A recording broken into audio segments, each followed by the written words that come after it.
Metropolitan Police have finally launched an investigation into alleged parties and secret lockdown parties held in Downing Street during the pandemic. Yes, the Commissioner, Dame Cressida Dick, said the inquiry was launched after the Cabinet Office inquiry team passed information to the police force. So how will this investigation differ from Sue Gray's? We're joined by the political editor at the Daily Mirror, Pippa Crerar, who first broke the news of the fact that there was a breach of lockdown rules and parties going on at Number 10.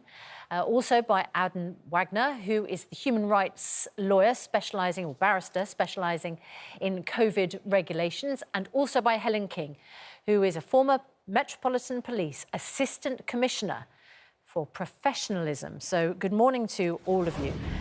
Helen King, let me put it to you first, as somebody who used to work in the Metropolitan Police. A lot of people are asking why it has taken so long, months in fact, for this inquiry to be launched.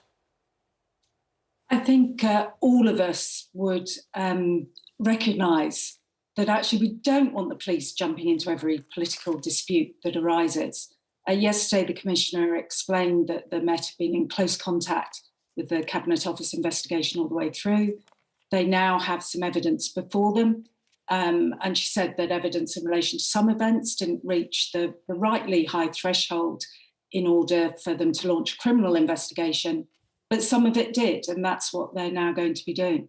Yes, so you had this bizarre situation where a civil servant was doing the investigation, despite the fact there were Metropolitan Police officers on duty at Downing Street. Those officers were then apparently interviewed by the person doing the investigation.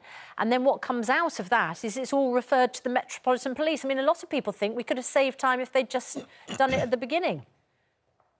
Well, the police officers in Downing Street are there for protective security. The people who'll be investigating this will be a different unit. I imagine there'll be detectives. And of course, all sorts of workplaces launch all sorts of investigations in relation to what's gone on within a work environment. It's only in certain circumstances that it's appropriate for a criminal investigation to be launched. And that's what the police are there for, to investigate criminal offences. And the coronavirus regulations, a breach of those. Although in these circumstances, I think many of us recognise that politically, morally, it's extremely serious. But the way the legislation is written, the maximum penalty is a fine, normally to be administered by a fixed penalty notice. So that puts it on a par with things like parking tickets, low-level public order offences, low-level shoplifting. OK, so the threshold for investigation that the Commissioner explained yesterday, I think was reasonable and sensible. Adam Wagner, when it's the Prime Minister who is accused of breaching the legislation, it elevates it slightly beyond, doesn't it, a parking fine? Yeah, absolutely. I mean, these are everybody will remember being ensnared by these laws for the last almost 2 years, and how difficult that was and how important it was. We were all told it was, the most important thing to protect the NHS, to save. These laws were literally saving lives. So, I've seen MPs now saying, oh, well, this is just like a relatively minor offence, ambushed by cake, other people were breaking the rules. And it just, it doesn't fit at all with what was happening actually at the time, what we were being told and how people were behaving. And I think actually the Metropolitan Police, based on their criteria, which Cressida Dick spoke about yesterday, particularly the fact that issues would be looked at if they undermined the legitimacy of the law. They should have been looking at this really in December. Pippa Crerar, I mean, if it wasn't for your work and the likes of Paul Brand here, ITV, we'll be speaking to him later, we will never, quite possible, we would never have heard about any of this. I mean, is there more detail that you think there is out there that is going to be damning in this report? Have you got any intelligence at all as to what might be coming out of this report? Apparently there are photographs, Pippa, photographs of the Prime Minister. Bottles of wine. Social distancing perhaps allegedly being breached, and alcohol. A party, basically. The bottom line is that there's been much speculation about what may be in or what may not be in Sue Gray's report that she's due to hand to Number 10 imminently, possibly as soon as today, but none of us actually know, apart from Sue Gray and a very small number of Cabinet Office officials. I think what we are expecting is a sort of a narrative form of events, that she has spoken to all sorts of people and seen pictures and text messages, and that she will put her findings from those in the report, but not necessarily the pictures, the text messages, the emails themselves. And there will obviously be some concern about naming certain individuals, possibly junior civil servants, that their names may be kept out of it. But there's generally been a sort of a mischaracterization of what this report can actually do, in that the suggestion has been that it will present some sort of verdict on the Prime Minister. It's not for Sue Gray to do that, and she hasn't done that in previous inquiries that she's led for the government, internal inquiries. What she has done is presented established a series of facts, which Number 10 has said it will accept, and then it's been up to civil service leaders, so Simon Case, the Cabinet Secretary, to decide what happens to civil servants who may have breached their workplace guidance, let alone the law. And it's up to ultimately the Prime Minister to decide what happens on the political side, which raises this rather unusual situation where the Prime Minister will essentially be the judge and jury on himself. He'll, of course, be under huge political pressure to both release the report in full, to take full responsibility for the actions, not just of himself, but those at Number 10. But you can bet your bottom dollar that this Prime Minister doesn't want to go anywhere, and he'll fight any moves to try and push him out as a result of it. OK. Pippa, you mentioned there that, just to clarify, the reason why we may not see the photos, or the photos might not be in the report and the text messages, because it could, I suppose, incriminate, I guess is the only word, incriminate certain people. So, Helen, just on that point, in a police investigation, Helen King, is it possible that the police could speak to some of the same people that Sue Gray has spoken to, but they would be less willing to give over information because they could well be charged and fined and prosecuted? It's difficult to know how individuals will react. I imagine Sue Gray, when she spoke to people, may well have warned them that whatever they tell her may be made available to the police. The police will need to convert the evidence that has been gathered into a form that would be accepted by the Crown Prosecution Service and by the courts. And individuals will have to make their own decision what they're going to say. Of course, if someone is being spoken to by the police, where there's reasonable grounds to think that they themselves might have committed a criminal offence, then the police are under an obligation to caution them, give them the chance to seek legal advice and so on. Adam, you have been assiduous in keeping across all of the legislation. Some would say more assiduous even than the Prime Minister, who was in charge when the legislation was being written in his name. I mean, you have the receipts, as you said yesterday.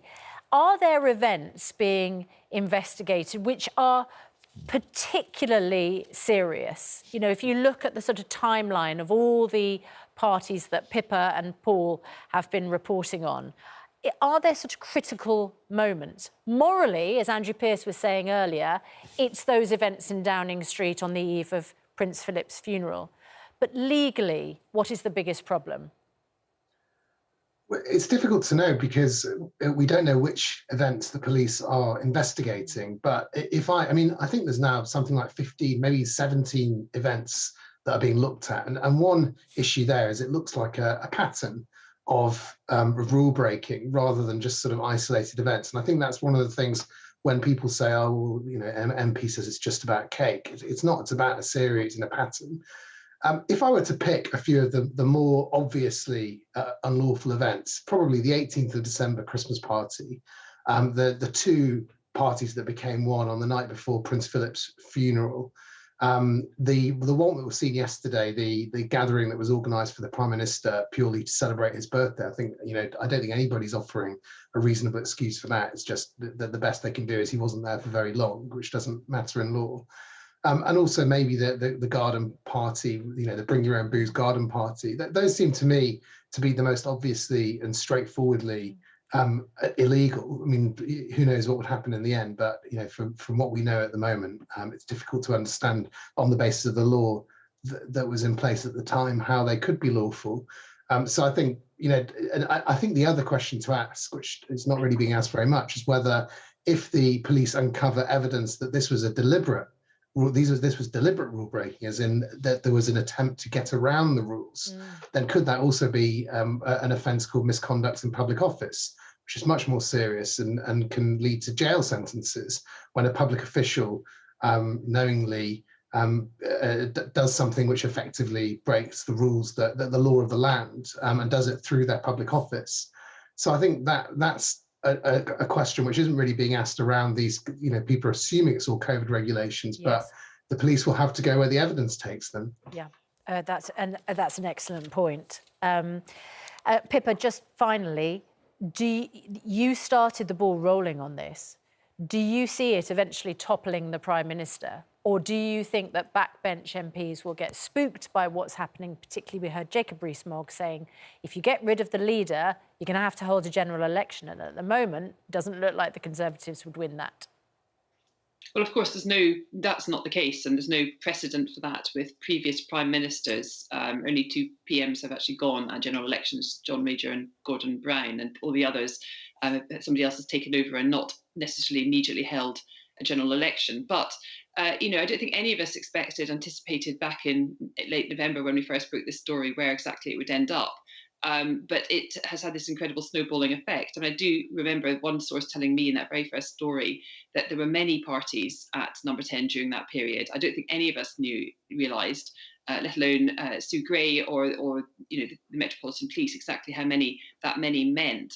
But the Prime Minister has a long-standing track record of being Houdini-like in his ability to escape from difficult situations. It's true that he's faced no more perilous situation to his premiership than this one, but it's also the case that as long as MPs think that he remains an electoral asset ultimately the next election, there'll be enough of them probably that won't want to get rid of them. So I think the May elections are a key point, even if he managed to limp on through the Sue Gray findings and the Met investigation. The May elections will be a key point, because if the Tories are absolutely devastated at the elections, then that gives Tory MPs an opportunity to see that their electoral asset has in fact turned into an electoral liability. And I think that will be the moment of peak danger for Boris Johnson's premiership. Okay. All right, we'll have to leave it there, but thank you so much for joining us this morning. Pippa Carrera, political editor at Daily Mirror, and Helen King, former Met Police Assistant Commissioner, and Adam Wagner, human rights barrister, has been an expert on the COVID regulations over the last couple of years. Thank you so much.